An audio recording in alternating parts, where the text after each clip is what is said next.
Dans son nouveau rapport, Amnesty International revient sur le rôle considérable joué par les réseaux sociaux dans les pays arabes.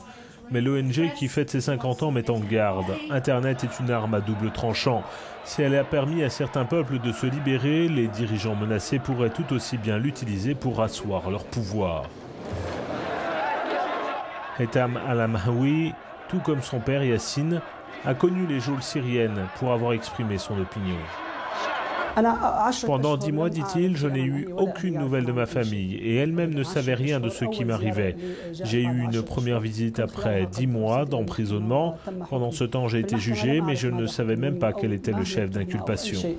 Amnesty International dénonce aussi les violences policières dans de nombreux pays d'Afrique, parlant de torture et d'exécutions sommaires au Nigeria. L'ONG estime aussi que le bilan américain est terni par les cas de prisonniers détenus sans procès à Guantanamo et en Afghanistan.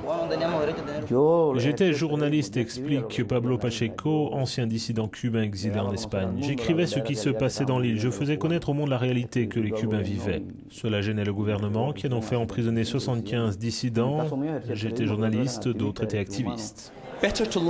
Mieux vaut allumer une bougie que maudire les ténèbres. C'est le principe sur lequel Amnesty International travaille depuis 50 ans.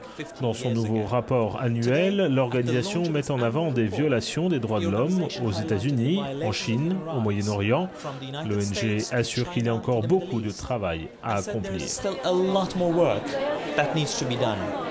From London, Ali Sheikh Al-Islami, Euronews.